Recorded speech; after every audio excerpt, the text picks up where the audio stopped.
Finding himself 6 feet under and in a coffin, this man tries to escape with just a phone and lighter. Will he be able to dig himself out before his time is over? Hello, and welcome to our channel. Today let's do a recap of a Spanish-English survival drama film called Buried. Let's check it out. A man finds himself in the dark and struggles to open his lighter. When he finally does, he discovers that he's inside a coffin and he's most likely buried underground. This man, Paul, is an American civilian truck driver who was caught up in a mess in Iraq. To his relief, he sees a phone with him. He reaches for it and tries to recall a number, but couldn't, so he calls 911 instead. He tells the 911 operator to help him get out of the coffin. The operator asks him his location, but Paul doesn't know what to answer because he is, well, buried underground. While the operator figures out his situation, they discover that Paul is somewhere in Iraq and works for a company called CRT. Paul also recalls that all the drivers with him were all shot and even offers to give the 911 operator his safety number to validate his story. However, the 911 operator tells him that he called the Ohio department and would connect him to someone else. Paul drops the phone because he knows that it will take a long time.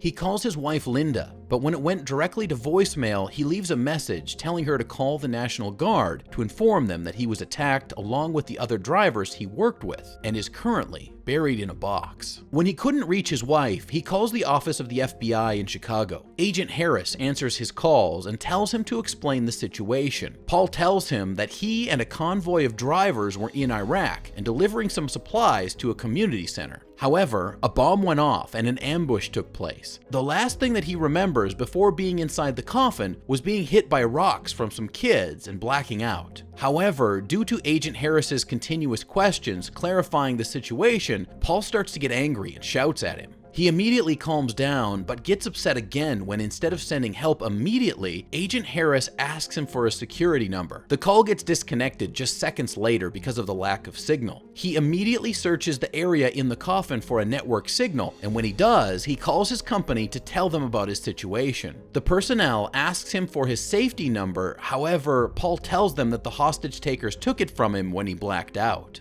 The personnel sent his call to the director of personnel, Alan, but it was sent to voicemail. Paul hurriedly tells him about his situation, but he gets cut off. He visibly lets out his frustration through cursing and shouting. Realizing he cannot breathe and is in a hopeless situation, he calms himself down and sheds a tear. He looks through the phone left to him one last time and calls the number that he's not familiar with. It turns out that this number belongs to one of the hostage takers. Someone answers and asks him if he's a soldier, but Paul is insistent that he's just a truck driver. However, the hostage taker tells him that as long as he's an American, he's a soldier to them. He also demands $5 million to be delivered to them before 9 p.m. or else he stays buried underground. Paul says his family doesn't have that much money, so the hostage taker tells him to get it from the embassy. The call ends, and it's visible on Paul's face that he's feeling hopeless because there is no way the embassy would pay $5 million for a contractual worker. He gathers himself and is determined to save himself. The next person that he calls is Donna, his wife's sister. She answers him, but they were not exactly close or in a good relationship, so she hung up on him when Paul started shouting out of panic.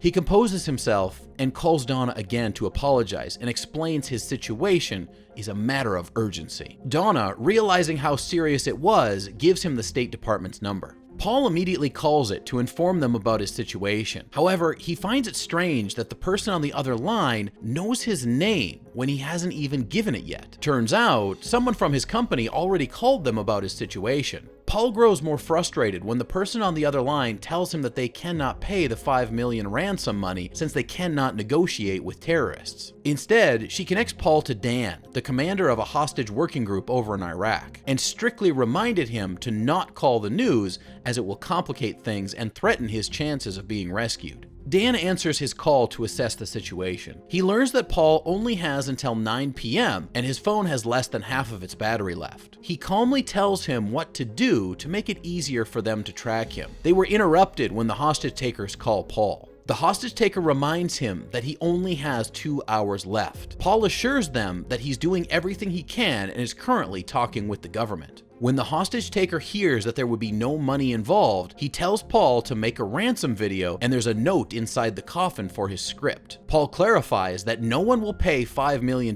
for him because he is only a contractual worker, so the hostage taker lowers the ransom money to $1 million. Paul reaches for the box with the note and finds several things such as a flashlight that is barely working, an alcohol flask, a glow stick, and a pocket knife. After reading the note, Paul tries to call Linda again, but she's still unavailable. Panic kicks in when he sees that he only has 2 bars of battery left. He calls Dan again to give the number of the hostage taker and informs him that he needs to make a ransom video. Dan sternly says that he cannot and needs to hold off for as long as he can because of the panic it could cause. Paul complains that it's all they care about and not him, but Dan immediately assures him that they're doing everything to help him. Due to his pent-up frustration, Paul starts insulting Dan and their system, saying that if he was someone with a title, he'd be out of the box immediately. Dan tells him to calm down and talks to him about how this has happened before, along with other people such as journalists, contractors, and soldiers. Paul asks him how many of them they have rescued, but Dan could only give him a name: Mark White,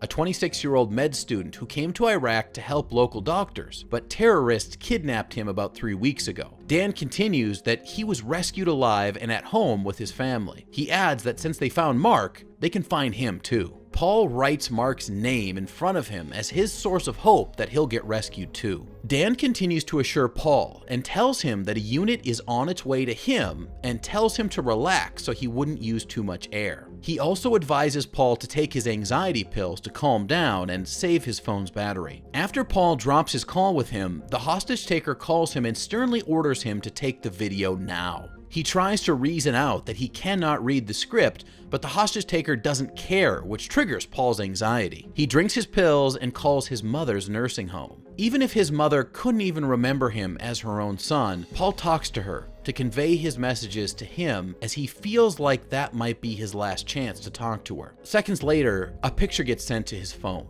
A woman, Pamela, who is a food service worker and Paul's colleague, is also captured with a gun to her head. Paul immediately panics and calls the hostage taker to not hurt her. However, the hostage taker tells him that he needs to make a ransom video for $1 million and send it in 3 minutes, or else he'll end Pamela's life. He immediately gets the script and makes a random video saying that he needs $1 million by 9 p.m. or else he'll die in the coffin where he's buried in. He sends it and passes out of exhaustion. Paul wakes up and finds a snake inside the coffin with him. Fortunately, Paul is smart enough to drive it out of the coffin by making a fire using the lighter and alcohol. While he's waiting for the snake to come out of a hole, his phone rings. He successfully covers the hole to prevent anything from coming in again, and puts out the fire when the alcohol that spilled almost reached it. He misses the call, but couldn't do anything about it. He changes the language setting of his phone back to English and looks for that phone's number. He calls Linda again, but it goes to voicemail, so he just tells her the number so she could call him back as soon as possible. However, this reduces the battery life. Paul received a video of the hostage taker still ending Pamela's life, even if he followed their demands. Devastated, he calls Dan, which immediately shows his frustration with Paul because of the video he sent. Paul, who's already had too much, calmly insults him and tells him that all his words reassuring him are just a bunch of lies. Still, Paul cooperates and informs him about a prayer he heard from a distance to give him a clue of where his location is. Dan tells him that they're close, which gave Paul back his hope. Seconds later, a loud explosion was heard and shakes the whole area where Paul is buried. This damages the coffin he's staying in and results in sand filling in the area. Paul urgently finds something to cover it before it completely swallows him whole. Due to the sand disrupting his area, the signal on his phone gets cut off, which ends his call with Dan. While he is struggling to stop the sand from filling inside the coffin, a call went through the phone. This person who is calling him is Alan, and he tells Paul to contain the situation as much as possible. Alan starts to record the call to tell him that he is no longer their employee during the time of his abduction. Therefore, they cannot be held accountable for anything that is to happen to him. He continues that his employment is terminated because he is having an affair with Pamela, and the clause in his contract explicitly says that this is prohibited. Paul tries to tell him that he and Pamela are just friends, but Alan says that their records say otherwise. Alan also adds that given that he is alive up until until the time of termination of his contract, which is before his abduction, his family will not be getting any insurance money. Alan apologizes for the last time, which concludes their conversation.